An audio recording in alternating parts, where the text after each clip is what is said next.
السلام عليكم ورحمة الله وبركاته. الحمد لله رب العالمين، والصلاة والسلام على حبيبه سيد الأنبياء وأشرف المرسلين،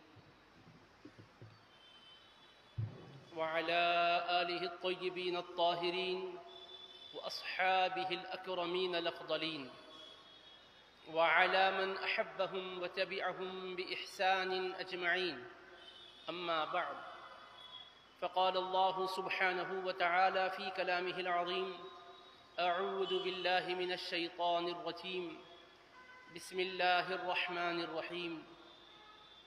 الذين يبلغون رسالات الله ويخشونه ولا يخشون أحدا إلا الله وكفى بالله حسيبا. وقال تعالى في شأن حبيبه الكريم: إن الله وملائكته يصلون على النبي يا أيها الذين آمنوا صلوا عليه وسلموا تسليما. اللهم صل على سيدنا محمد وعلى آله وصحبه أفضل صلواتك وعدد معلوماتك وبارك وسلم. گرامی منزلت انیس ملت حضرام، خطبائے ذوی الاحترام، برادران طریقت، مکرم حاضرین و سامعین، کافی دیر سے آپ حضرات تشریف فرما ہیں اور حضرت امام ربانی مجدد الفسانی قدس سرہ النورانی کے کمالات، آپ کی تجدیدی خدمات کے حوالے سے بہت کچھ آپ نے سنا ہے. دراصل عنبرپیٹ کی جامع مسجد میں جمعہ تاخیر سے ہوتی ہے اور اس کے بعد جو میں نکل کر آ رہا تھا، املی بند کے پاس ٹریفک بہت جام ہے، تقریباً کافی دیر وہاں پھنس گئے. آخر پولیس نے کہا کہ گاڑی پلٹا کے آپ نور خان بازار کی گلیوں سے ہی نکل جائیے، آگے 1 گھنٹے تک نکلنا مشکل ہے. تو اس مشکل سے بہرحال امام ربانی کے صدقے ہی میں چھٹکارا پاتے ہوئے دوسری راہ سے ہم اس عظیم جشن میں آئے ہیں. اللہ تبارک و تعالی ہماری شرکت کو ہمارے لیے خیر و برکت کا ذریعہ بنائے اور جو کچھ آپ نے حضرت کے بارے میں سماعت فرمایا ہے اس سے زندگیوں میں اجالا آ جائے اور ہماری زندگیاں اسلام اور شریعت کے عین مطابق ہو جائے. عزیزان محترم، آپ کی مبارک ذات کے خدمات کا دائرہ اتنا وسیع ہے کہ ان خدمات جلیلہ میں سے کسی ایک گوشے پر بھی اگر کوئی خطیب فن خطابت کے جوہر دکھاتا ہوا بولتا چلا جائے تب بھی یہی کہنا پڑے گا کہ خوب کی سیر چمن پھول چنے شاد رہے، باغباں جاتا ہوں میں گلشن تیرا آباد رہے. یہ قصہ لطیف ابھی نا تمام ہے، جو کچھ بیاں ہوا وہ آغاز باب تھا. کیونکہ ایسی گوناگون خوبیاں کمالات کی حامل اور مالک آپ کی ذات گرامی ہے. آپ نے تجدید احیاء اور تجدید دین اور احیاء سنن کا جو فریضہ سر انجام دیا ہے، صدیوں کے مجددین کے خدمات اپنی جگہ ہے، لیکن جیسا آپ نے سنا ہی ہوگا کہ ہزار دوم کے آپ مجدد ہیں، تو خود صدی اور الف میں یعنی 100 سال میں اور 1000 میں جیسا فرق ہے، مجدد صدی میں، مجدد الف ثانی میں بھی فیوز و برکات، علوم و معارف کے اعتبار سے ایسا ہی بلکہ اس سے کہیں اور کہیں زیادہ فرق ہے. اور حضرت امام ربانی چاروں سلاسل کے پیر طریقت رہے ہیں. آپ کو تمام سلاسل کے مشائخ طریقت کے فیوز و برکات سے حظ وافر عطا ہوا اور خاص طور پر آپ نے سلسلے نقشبندیہ کی ترویج و اشاعت میں غیر معمولی خدمات انجام دی ہیں. وجہ یہ تھی کہ آپ کو دیگر سلاسل کے فیوز و برکات تو حاصل ہی ہو چکے تھے، لیکن سلسلے نقشبندیہ کا فیضان آپ کی ذات گرامی کا متقاضی تھا کہ آپ کو وہ منتقل کیا جائے، اس کے بعد پھر آپ کے ذریعے سے خلق خدا کو فیضیاب کیا جائے.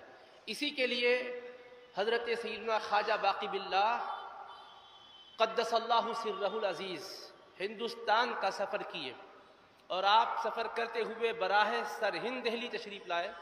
سرہند میں جب آپ نے قیام کیا تو اس وقت خواب میں یہ بشارت دی گئی ہے کہ آپ ایک قطب الاقطاب کے علاقے میں آئے ہوئے ہو اور وہ قطب الاقطاب وہ ہیں کہ جن کے فیوز و برکات آنے والے ادوار کے ہر ولی اور ہر قطب کے لیے منصب پر فائز ہونے کے سلسلے میں لازم و ضروری ہوں گے، اور وہ آپ سے فیضیاب ہوں گے۔ تو حضرت نے مشائخ طریقت کو تلاش کیا، درویشوں سے ملاقات کی، مگر وہ صفات جو آپ کو بتائے گئے، جو شمائل بتائے گئے، وہ ان میں پائے نہیں گئے۔ پھر آپ نے مزید قیام کیا، لیکن وہ صفات والے آپ کو نہیں ملے۔ وجہ یہ تھی کہ سرہند میں اس وقت امام ربانی نہیں تھے، بلکہ آپ دوسرے مقام کی طرف عارضی طور پر تشریف لے جا چکے تھے۔ بہرحال حضرت دہلی میں تشریف لائے۔ حضرت امام ربانی قدس سرہ النورانی جب تک آپ کے والد بزرگوار بقید حیات تھے، سن رسیدہ ہونے کی وجہ سے ان کی خدمت میں مشغولیت کی بنا پر آپ نے حج بیت اللہ نہیں کیا تھا۔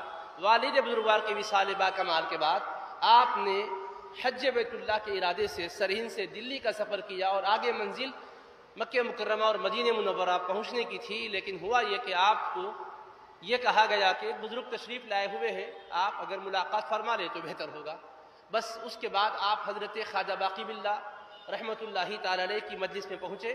بس ان کی توجہات نے آپ پر جو رنگ چڑھایا ہے، وہ انوار و برکات جو اپنے سینے میں لے کر آئے ہوئے تھے، انہوں نے جو آپ کو اپنی توجہات سے منتقل کیا ہے، آپ کے قلب کے اندر جو کیفیات محض مجالست اور صحبت سے پیدا ہوئی ہے، تو آپ نے خود ہی بغیر کسی اور تأمل کے گزارش کی ہے کہ مجھے اپنی غلامی میں شامل فرما لیجیے۔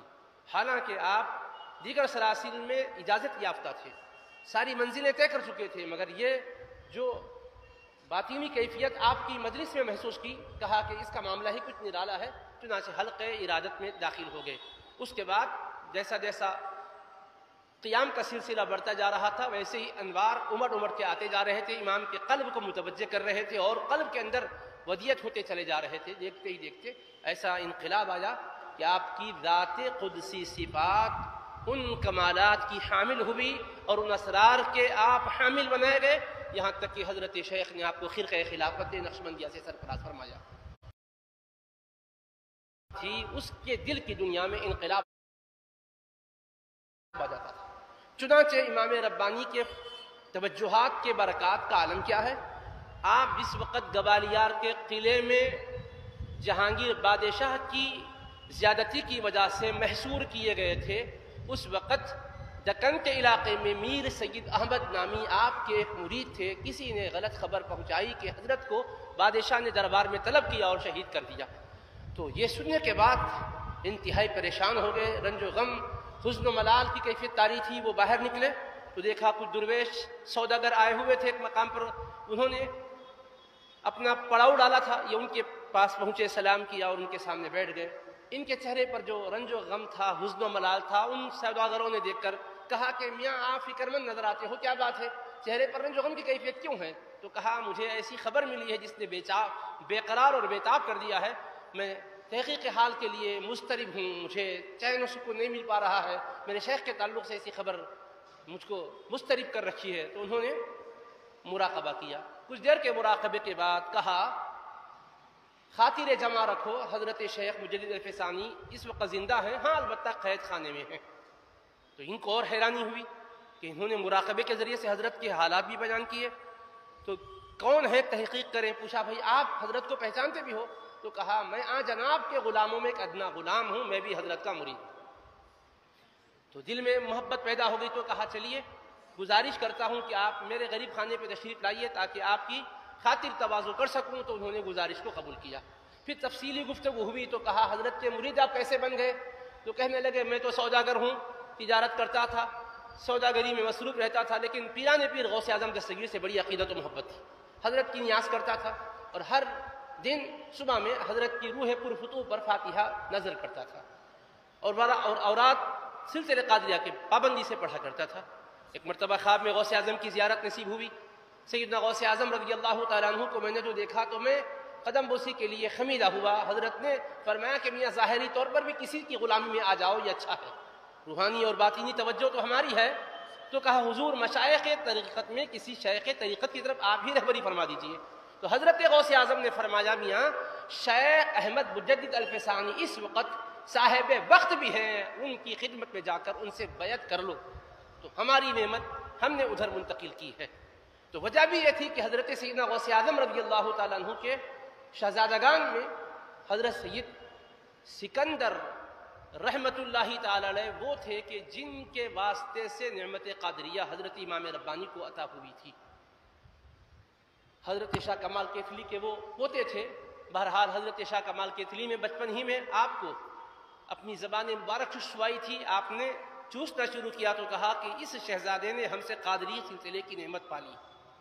اپنے پوتے کو فرمایا جب وقت آئے تو ہمارا یہ خرقہ خلافت انہیں عطا فرما دینا، جو تجلیات سے، انوار سے، برکات سے آپ نے لبریز فرمایا تھا۔ اور غرض امام ربانی کے وہ تجدیدی کارنامے اپنی جگہ ہے، دین الہی کا خاتمہ کر کے دین مصطفیٰ کو زندہ کرنا یہ اپنی جگہ ہے۔ علاوہ عظیم بھی بیعت و ارادت کے ذریعے سے، روحانیت کے ذریعے سے بھی آپ نے وہ کار ہائے نمایاں انجام دیے ہیں کہ جسے کبھی فراموش نہیں کیا جا سکتا ہے۔ آپ نے مردہ دلوں کو زندہ کیا۔ توجہات کا عالم یہ تھا کہ آپ ایک مرتبہ حلقے ذکر میں تھے، مریدین توجہات پا رہے تھے، تلقین ذکر بھی ہو رہی ہے، القاء توجہ بھی ہو رہی ہے۔ اسی موقع پر ایک مرید کے دل میں خیال آیا، حضرت نے کتنا بڑا کرم کیا کہ توجہات سے ہمارے دل کی دنیا کو آباد کر رہے ہیں۔ میرے والد چونکہ حضرت کے مرید نہیں ہیں، انتقال فرما گئے، کاش میرے والد بھی زندہ ہوتے تو حضرت کے مریدوں میں شامل ہو جاتے تھے، اس نعمت سے میرے والد کو حصہ نہیں مل سکا، یہ دل میں خیال آیا۔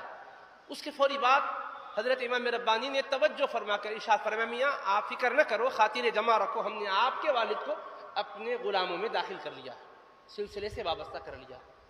اب ان کو خیال آیا کہ بیعت کا سلسلہ تو ظاہری دنیا میں ہوتا ہے، ابا جان تو عالم برزخ میں ہیں، کس حالت سے گزر رہے ہیں پتہ نہیں۔ حضرت شاید میری تسلی کی خاطر کہے ہوں گے، یہ سوچ ہی رہے تھے کہ آپ نے یہ دیکھا کہ بائیں دائیں جانب کوئی بیٹھے ہوئے ہیں، وہ بھی ذکر آپ سے حاصل کر رہے ہیں، توجہات میں ہیں۔ تو اسی عالم واقعہ میں توجہ کی تو دیکھا کہ خود والد ہیں ان کے، تو پوچھا ابا جان آپ کیسے آئے؟ تو کہا بیٹا ابھی حضرت نے اپنے سلسلے میں مجھے داخل کر لیا اور توجہات پانے کے لیے میں برزخ سے یہاں آیا۔ تو آپ کی توجہات دیکھیے، جو ظاہراً دنیا میں ان کو ہی فیضیاب نہیں فرما رہے ہیں، جو دنیا سے جا چکے ہیں انہیں بھی فیضیاب فرما رہے ہیں۔ وجہ یہ ہے کہ آپ کو اللہ نے قطب الاقطاب کا منصب عطا کیا، اور اس منصب کے بارے میں اہل معرفت نے فرمایا ہے کہ وہ ایسا روحانی منصب ہے قیومیت کا کہ جس منصب پر متمکن کیے جانے کے بعد وقت کا وہ قطب بھی ہو یا ابدال میں سے بھی ہو یا اوتاد میں سے بھی ہو یا نجبا میں سے بھی ہو، اقطاب، اوتاد، ابدال و نجبا میں سے بھی ہو، تو فیض کے لیے ان کی طرف توجہ کرنا ضروری ہے۔ پیران پیر غوث اعظم کے یوں نائب اعظم بنائے گئے کہ ان کی توجہات سے ہی دل کے اندر انوار اور معارف کے فیوزات منتقل ہوتے ہیں۔ اگر کسی کے دل میں تھوڑا سا بھی میل آ جاتا ہے ان سے متعلق تو نسبتیں سلب کر لی جاتی ہے، فیضان سے محروم کر دیا جاتا ہے۔ یہ اللہ نے فرمایا، اور حقیقت بھی ہے۔ وقت کے بڑے محدث، بڑے عظیم المرتبت عالم جن کا علم دنیا میں نام لیا جاتا ہے، تو عقیدت سے ہر کوئی محقق علی الاطلاق علوم اسلامیہ کے ہر شعبے کے محقق ہیں، ان کی بات قول فیصل ہے۔ کون؟ حضرت شاہ عبدالحق محدث دہلوی رحمۃ اللہ تعالی علیہ۔ کتنے عاشق اور کتنے حضور پاک کے محب ہیں، لیکن بس تقاضۂ بشری امام ربانی کے مدارج کے حوالے سے آپ کا ذہن وہاں تک نہیں پہنچ سکا جہاں سے آپ نے وہ بات کہی تھی، جس کی وجہ سے تھوڑا سا تقدر پیدا ہوا، اور اس فکر پر آپ نے تنقیدی اعتبار سے کچھ کلام کیا، مگر تھے بہت اونچے، تھے وہ بھی بارگاہ میں حاضر۔ تنبیہ کی گئی، خبردار شیخ احمد کے معاملے میں زبان نہ کھولو، وہ ہمارے دربار کے فیض یافتہ ہے، وہ ہم سے سن کر کہتے ہیں اور جلووں کو دیکھ کر ہی اس کی تعبیر کرتے ہیں۔ تو پھر شاہ صاحب رحمۃ اللہ علیہ، شاہ عبداللہ قدس دہلوی، باوجود یہ کہ دونوں ایک ہی شیخ کے مرید تھے، لیکن آپ نے نہ صرف یہ کہ رجوع کیا، بلکہ اپنے رجوع کا تذکرہ خود اخبار الاخیار نامی اس کتاب میں کیا، جس میں آپ نے اولیاء صالحین کے احوال لکھے، اپنے اس پیر بھائی کے احوال بھی لکھے۔ تو کیسا ایک معتقد مرید جس انداز سے اپنے شیخ کا تذکرہ کرتا ہے، یوں آپ نے القاب تذکرہ کرتے ہوئے ان کی شان عظمت پر صفحات تحریر فرمائے ہیں، اور فرمایا ہے فقیر کا رجوع ثقہ کی زبانی مشہور اور معروف ہو چکا ہے۔ میں نے رجوع کیا ہے اس بارگاہ میں جس بارگاہ کو اللہ تبارک و تعالیٰ نے مرکز فیوزات بنایا ہے۔ حضرت کے پیر بھائیوں میں اور حضرت کے شیخ کے خلفاء میں بھی بعض لوگوں کو کچھ آپ کی ترقی روحانی سمجھ میں نہیں آئی. جب مدارج بلند ہونے لگتے ہیں عطا کرنے والے کی عطا کو دیکھنا چاہیے, ہم اپنے جیسے ہیں کہہ کر نہیں دیکھنا چاہیے. یہ قلب کی توجہات ہے, جس کی جو حالت ہوتی ہے وہ وہی جان سکتا ہے, دوسرے کو پتہ نہیں چلتا. اور سب سلوک طے کرنے والے دوسرے کے مدارج کو دیکھنا چاہے تو بھی دیکھ نہیں سکتے. اس پر مجھے ایک واقعہ یاد آ گیا. حضرت سیدی ابو الخیر رحمۃ اللہ شاہ صاحب رحمۃ اللہ تعالیٰ علیہ نے بیان کیا تھا, مکہ مسجد میں مودی صدقن جمعہ کی نماز پڑھ کر نکل رہے تھے تو مریدین متقین ملتے, محبین ملتے, ہر طرف سے علماء اور اہل علم آتے ملاقات کرتے تھے. ایک شمالی ہند کے بھی عالم آئے ہوئے تھے, کچھ ذکر و شغل بھی کیا کرتے تھے. انہوں نے یہ جاننا چاہا کہ حضرت کا قلبی مقام ہے کیا. اس قدر شہرہ, اس قدر چرچا ہے کہ خلق خدا کشا کشا چلے آ رہی ہے. عوام تو عوام, علماء بھی ان کے سلسلے میں بیعت کر رہے ہیں, خواص بھی ان سے وابستہ ہو رہے ہیں. وقت کے شیخ الحدیث ہے, وقت کے مفتی ہے, وقت کے شیخ الفقہ ہے, وقت کے جو ہے شیخ الادب ہیں, لیکن ان سے وابستہ ہو رہے ہیں. اور مولوی حضرات کا صبح شام علم و معرفت کی خدمات کرنے والوں کا کسی سلسلے سے وابستہ ہو جانا عام مریدوں کی طرح تو نہیں ہوتا ہے. تو خیر ہے کیا ان کا مقام دیکھیں گے کہ قلب کی طرف متوجہ ہوئے. تو محدث رکن قبلہ رحمۃ اللہ علیہ نے بعد میں اپنے شہزادے سے فرمایا تھا, جو انہوں نے ہم سے کہا کہ میاں وہ ہمارے دل کے حالات دیکھنے کے لیے متوجہ ہو رہے تھے, ہم نے توجہ ان کی ہمارے قلب کی طرف ہونے نہیں دی. اگر پلٹا کے میں توجہ ڈالتا, حضرت نے کیف میں کہا, تو مچھلی کی طرح تڑپتے رہ جاتے تھے وہاں, ماہی بے آب کی طرح. لیکن کسی کے بھی قلبی احوال کو جانچنے کی کوشش نہیں کرنا. جس کا جو مقام رہتا ہے وہ سر میں رہتا ہے, اس کے معاملات کے درپے نہیں ہونا. اور بخاری کی حدیث میں بھی ہے, آقا نے فرمایا ولا تجسسوا ولا تحسسوا, کسی کی ٹوہ میں مت رہو, خرابیوں کو جاننے کے پیچھے بھی مت پڑو, کسی کے اندر کے کمالات کو جاننے کے لیے بھی ٹوہ میں مت رہو. ارے اتنا ذکر کرتا ہے, آخر ہے کیا حال. ذرا دیکھیں گے, آپ کو اللہ نے ان کے معاملات پر مطلع ہونے والا نہیں بنایا ہے, آپ کو اپنے احوال کی پاکیزگی کی طرف توجہ کرنا ہے. اس لیے بعض وقت لوگ پٹکی کھا جاتے ہیں ایسی توجہ کرنے کی وجہ سے. اور غرض امام کے جو احوال پر توجہ کی تو دیکھا کتنے بلند و بالا, اتنے بلند و بالا ہیں کہ پوچھیے مت.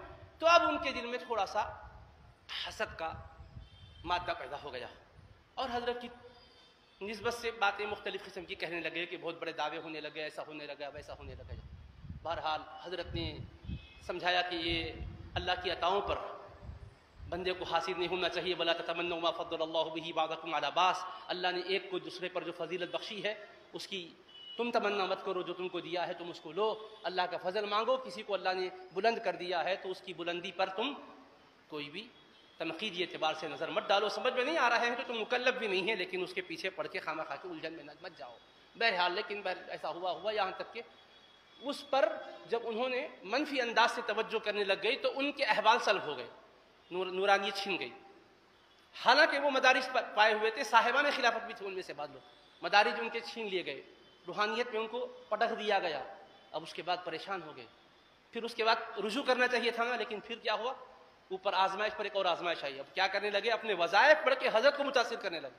ختم پڑھتے ہوئے حضرت کو حضرت کے مقام سے ہٹانے کی کوشش کرنے لگے. یہ ہوتا ہے کبھی کبھی اونچے مقام پر پہنچنے کے بعد بھی شیطان کی طرف سے وسوسہ اندازیاں.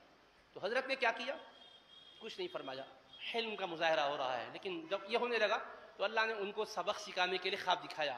کیا دیکھتے ہیں کہ وہ سب چراغ جلا کے بیٹھے ہوئے ہیں, ایک بجلی ایسی کوندی کہ سب کے چراغ بجھ گئے. اس کے بعد سمجھایا گیا, تم جو چراغ جلا رہے تھے کچھ روشنی معرفت کی تم کو بھی دی تھی, مگر سب سے زیادہ تم نے جس کو اونچا کیا تھا تم نے ان کو نیچا کرنا شروع کیا. جو تجلی تھی یہ میرے بندے امام ربانی کی شیخ احمد فاروقی کی تجلی تھی, جس نے تمہارے چراغوں کو گل کر دیا. لہٰذا اب اپنے ایمان کی حفاظت, نسبت کی حفاظت کرنا چاہو تو معافی مانگ لو. چنانچہ امام کی بارگاہ میں انہوں نے خطوط لکھے, ہم بہت بہت معذرت چاہتے ہیں, آپ کے مقام کو نہیں سمجھ کر ہم نے کچھ کہہ دیا ہے اپنے چاہنے والوں کے درمیان. معذرت خواہی کی, حضرت درگزر فرمایا. اس کے بعد جب حضرت دلی تشریف لا رہے تھے تو انہوں نے معافی تحریراً تو چاہی تھی, عملاً بھی یہ کیا کہ چونکہ تنبیہ ہو گئی تھی باطنی طور پر, ننگے سر دلی سے باہر استقبال, کئی میل باہر نکل گئے استقبال کے لیے, اور سر ننگے امام میں اتار دیے اور اپنے امام میں گلے میں ڈال لیے, دستار گلے میں ڈال کے ٹھہر گئے. اور جو ہی آئے بہت ہی منت و سمادت کر کے معافی چاہے کہ صاحب وقت ہم نے آپ کی معرفت حاصل کرنے میں کوتاہی کی تھی, اور ہم نے کچھ کہا تھا جس کا ہم کو خمیازہ بھگتنا پڑا, خدا را ہمیں معاف کر دیجیے. آپ نے کہا میں نے تحریراً بھی معاف کر دیا تھا, دو بدو بھی معاف کر دیتا ہوں, جاؤ میں نے تمہیں درگزر کر دیا. پھر ان کے بعد احوال پھر ان کے پاکیزہ ہونے لگ گئے. تو امام ربانی کے زندگی کے کئی ایسے پہلو ہیں کہ وہ بالکل اپنی جگہ انتہائی درخشاں ہے, انتہائی روشن و منور ہے. ایک مرتبہ ایک آپ کے پیر کامل حضرت خواجہ باقی باللہ کی بارگاہ میں ایک 70 سالہ بزرگ آئے, اور وہ آ کر کہنے لگے حضرت میں اتنی ریاضتیں کیا کہ میں اپنے سلسلے کی خلافت بھی پایا ہوا ہوں اور میرے مدارج اور معارف یہ ہیں، آگے کا سبق اگر آپ کے پاس پڑھانا ہے تو میں رکتا ہوں ورنہ چلا جاتا ہوں۔ حضرت نے یہ شیخی بگانے والے بزرگ کو کہا کہ بابا بیٹھو۔ امام ربانی کے شہزادے تھے 8-9 سال کے جو آپ کے پاس تربیت پا رہے تھے، تو فرمایا بابا اگر آپ نے بھی احوال بیان کرو اس بزرگ سے کہ آپ یہاں صحبت میں کیا پا رہے ہو۔ تو انہوں نے جب عوارف و معارف کو بیان کرنا شروع کیا تو وہ کہتے ہیں کہ یہ تو میرے گمان میں بھی نہیں تھا، میں جہاں پہنچا اس سے آگے کی بات کہہ رہا ہے یہ بچہ۔ تو کہا کہ یہ اللہ تعالیٰ کی عطائیں ہیں، اللہ تعالیٰ کی نوازشات ہیں، پروردگار عالم جس پر جو چاہتا ہے کھول دیتا ہے، اسی لیے ثلۃ من الاولین وقلیل من الآخرین قرآن میں آیا۔ پہلوں میں بھی سابقین مقربین بہت تھے، بعد والے زمانے میں بھی رہیں گے تھوڑے، مگر رہیں گے، زمانہ خالی نہیں ہوگا۔ تو وہ صاحب کیف، وہ صاحب صفا، وہ صاحب عطا ہیں امام ربانی مجد الفسانی۔ ایک مرتبہ حضرت مولانا عبد الحکیم سیالکوٹی رحمۃ اللہ علیہ تشریف لائے حضرت کو، جنہوں نے مجدد الفسانی کا خطاب دیا، اور آپ کے پوترے سے پوچھا میاں صاحبزادے ایک سوال ہے، ہمارے سلسلے مجددیہ میں ذکر قلبی کی تعلیم دی جاتی، دل سے ذکر کرنا، تو کہا کہ دل سے ذکر کیسے کریں گے بیٹے؟ ذکر نطق کا نام ہے، ادا کرنا ہے، تلفظ تو زبان سے ہوتا ہے، دل تو گوشت کا لوتھڑا ہے، اس سے کیسے ذکر ہوتا ہے؟ ایک سوال وارد کیا تاکہ شہزادے کا علمی مقام کیا ہے لوگوں پر واضح کیا جائے۔ تو وہ بھی ایسے 7-8-9 سال کی عمر کے تھے، انہوں نے کہا کہ حضرت زبان بھی تو گوشت کا لوتھڑا ہے، زبان میں بھی تو کوئی ہڈی نہیں ہے، جب اللہ نے زبان میں قوت گویائی بخشنے پر قادر ہے تو وہ بھی گوشت کے لوتھڑے میں بھی نطق پیدا کرنے پر قادر ہے۔ تو کہا ہاں مجدد کا پوتا ایسا ہی ہونا چاہیے، نبیر مجدد کو ایسا ہی ہونا چاہیے۔ تو صرف وہی با کمال نہیں، شہزادگان تو شہزادگان ہیں، نبیرگان کا بھی عالم یہ ہے کہ بچپن میں سبق پڑھا رہے ہیں معرفت کی اس منزل کا، جس منزل کو برسوں مدتوں انسان ریاضتوں کے بعد پاتا ہے۔ تو عزیزان محترم کہنا یہی پڑتا ہے اللہ یجتبی الیہ من یشاء، اللہ جس کو چاہتا ہے چن کر نعمت عطا کرتا ہے، وہ یہدی الیہ من ینیب، اور جو اس کی طرف رجوع ہوتے رہتا ہے اس کو منزل پر متمکن کرتا چلا جاتا ہے۔ تو یہ وہ ہے جن کو چنا گیا تھا فضل الہی کے لیے، جن کو چنا گیا تھا عطائے مصطفی کے لیے، جن کے لیے سلسلے کے شیوخ آتے رہے، اور جن کے لیے توجہات عالیہ سے سرفراز کرنے کے لیے بزرگان دین نے لوگوں کو متوجہ فرمایا۔ ایک مرتبہ آپ کے تعلق سے کسی نے غلط بات اڑا دی کہ حضرت کا یہ دعویٰ ہے کہ اگر خواجہ بہاؤالدین نقشبند بھی اس وقت موجود ہوتے تو میری خدمت کرتے۔ تو وہ آپ کے خاص مرید کو بہت اچھا نہیں لگا، انہوں نے کہا بھائی حضرت تو ایسی بات نہیں کہے ہوں گے، اتنا انہوں نے جواب میں دل میں جواب دے لیا۔ بعض منکروں کے سامنے بھی حجت نہیں کر سکتے آپ، اور پھر ہمارے سلسلے میں تعلیم تو یہ دی گئی ہے کہ بک بک کرنے والوں کے سامنے بک بک مت کرو، اس کو اس کے حال پہ چھوڑ دو، آپ اپنے کام میں رہو۔ ہر ایک کا جواب دیتے بیٹھے تو کام ہوتا کیا؟ بس اس کا کام ہے، وہ اپنا کام کر رہا، تم اپنے کام میں لگے رہو۔ تو انہوں نے کچھ نہیں کہا۔ منکر پیر کے بارے میں کہہ رہا ہے کہ بھائی تمہارے پیر کا تو دعویٰ ہے کہ سلسلے کے ببامی بھی اگر آ جائیں گے تو وہ میری خدمت میں رہیں گے، کیسی بات ہے؟ تو کہتے زبان سے تو کچھ نہیں کہا، دل میں سوچا میرے شیخ ایسی بات تو کہہ بھی نہیں سکتے۔ اس کے بعد کہتے ہیں کہ ایک تعاون کے مرض کا سلسلہ شروع ہوا تو میں اس مرض میں مبتلا ہو گیا اور شدید بیمار تھا، اور بظاہر ایسا تھا کہ دیکھ رہا تھا کہ ملک الموت روح قبض کرنے کے لیے آ گیا۔ اسی وقت حضرت خواجہ بہاؤالدین نقشبند کی روحانیت متوجہ ہوئی، اور انہوں نے کہا کہ اب ان کو چھوڑ دو، ان کو زندگی بخش دی گئی۔ اس کے بعد ان سے فرمایا میاں آپ کے پیر کے بارے میں آپ نے جو اچھا گمان کیا کہ جو خبر سنی کہ خواجہ بہاؤالدین نقشبند بھی اگر رہیں گے آج تو میری خدمت کریں گے، تو تم نے دل میں سوچا کہ نہیں میرے پیر تو ایسا نہیں کہے ہوں گے، بالکل تمہارا گمان صحیح ہے۔ حضرت امام ربانی مجدد الفسانی نے ایسے کہا تو نہیں ہے مگر ہیں وہ بڑی شان والے۔ تو امام الطریقہ بھی کہہ رہے ہیں کہ کہا تو انہوں نے نہیں ہے مگر وہ بڑی شان والے، تو بندادہ کیجیے گا ان کے مقام و مرتبے کی بلندی کا۔ ایک مرتبہ امام ربانی کے نبیرہ حج کا سفر کر کے پہنچے مکہ مکرمہ سے پھر مدینہ منورہ زیارت روضہ اطہر کے پاس۔ زیارت روضہ اطہر کے لیے مدینہ منورہ میں بھی ہر زمانے میں لوگ رہے، امام ربانی کے بعض مکتوبات اور بعض معارف کے بارے میں چیما گویا کرتے رہے، تو ایک شخص نے سوچا اچھا موقع ہے، ان کے خاندان کے بزرگ آئے ہوئے ہیں، ان کو پکڑنا چاہیے اور مناظرہ کرنا چاہیے۔ اور وہ نہیں چاہ رہے تھے کہ اس مقدس سرزمین پر مناظرے کی نوبت آ جائے۔ مناظرہ کرنا اور کسی کو خاموش بٹھانا وہ تو کیا ہے، کوئی خاص بات نہیں ہے، کرا سکتے ہیں، لیکن سوچے کہ مقام ادب ہے یہاں پر، اب ایسے بحثوں کے لیے ہم آئے نہیں۔ تو انہوں نے کہا کہ میں نے یہ سوچا کہ نہیں ہونا نہیں چاہیے مناظرے کی، کیا جو ہے حاجت ہے، حضرت کے مقام کے حساب سے بات بولے، سمجھ میں آئے تو ٹھیک ہے، نہیں تو سوالات کر کے پوچھ لو کسی موقع پر، یہ سوچ رہے تھے۔ لیکن یہ سوچا کہ تیاری بہت ہو چکی ہے اور انہوں نے سوچا جانے نہیں دیا جائے گا۔ بارگاہ مصطفیٰ میں عرض کی حضور شرکت کرنا نہیں چاہتا ہوں، ایسا موقع آنے نہ دیجیے۔ چنانچہ ایسا ہی ہوا کہ وہ کشتی میں سوار ہو گئے، اب جانے لگے۔ وہ شخص پیچھے سے دوسری کشتی میں سوار ہو کر، تاکہ کشتی چلتی رہے تو مناظرہ ہو اور اس طرح سے کچھ کہیں نظر انداز ہو تو پہنچوں، یہ سوچ کر پتہ چلا کہ وہ آ رہا ہے۔ تو آپ نے ایک ہی دعا کی، اللہم اکفنی شرہ بما شئت، پروردگارا تیرے برگزیدہ بندے کی عبارت پر الحاد اور بے علمی کا الزام لگا کر اب وہ لوگوں کو تشویش میں مبتلا کرنے کے لیے آ رہا ہے، پروردگار اس کے شر سے تو جیسا چاہے مجھے بچا لے، بس یہ کہنا تھا۔ اس کی کشتی ڈوب گئی، وہیں دریا کے اندر غرقیاب ہو گیا۔ تو بتایا گیا یہ صاحبان وقت ہے، الجھنے کی کوشش مت کرو۔ امام ربانی کو گوالیار کے قلعے میں جب بھیجا گیا، تنہا نہیں تھے مریدین اور خدام بھی تھے، خلفاء بھی کچھ ساتھ تھے، حاضر الوقت خلفاء کے ساتھ گئے تو وہاں کا بھی جو ذمہ دار تھا سختی کرنا چاہا۔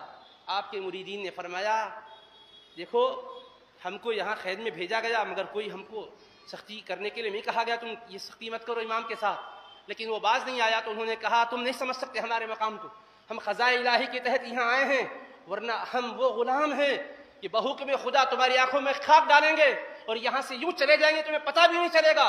یہ کہنے کے بعد فوراً چھلانگ لگاتے ہی قلعے کے دیواروں پر چڑھ گئے یہ مریدین اور کہا ابھی ایک لمحے میں ہم دم کریں گے اور سیدھا یہاں سے باہر چلے جائیں گے، تم نے سمجھا نہیں ہے ہم کس کے غلام ہیں۔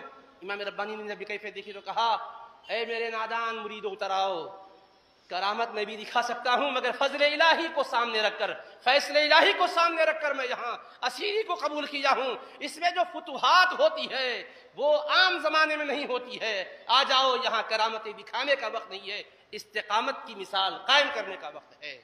تو عزیزو جب کبھی بزرگوں کے حالات میں ایسی آزمائشوں کا ذکر سنیں پریشان نہ ہو جانا، حقیقت میں ان پر جو اللہ کی نوازشات ہوتی ہے اس پر نظر ہوتی ہے۔ وہ دنیا میں کوئی ان پر جملے کستا ہے یا ان کے لیے کوئی مشکلات اور اڑچنیں کھڑا کرتا ہے تو سمجھتے ہوں گے پریشان ہوتے ہیں، نہیں، وہ اپنے قلب کے احوال کو دیکھتے ہیں۔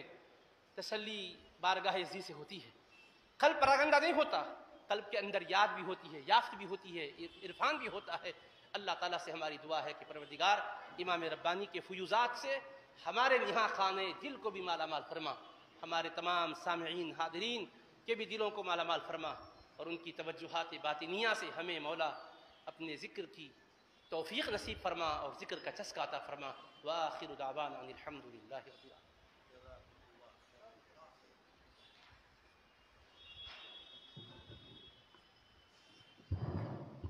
حضرت علامہ ضیاء ملت کی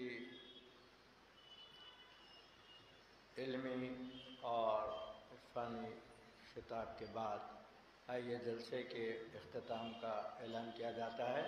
صلاۃ و سلام کے لیے کھڑے ہو جائیے، نماز ہمارے راج معین الدین صاحب صرف 2-3 شعر پڑھنا ہے۔ صلی اللہ علی محمد صلی اللہ علیہ وسلم۔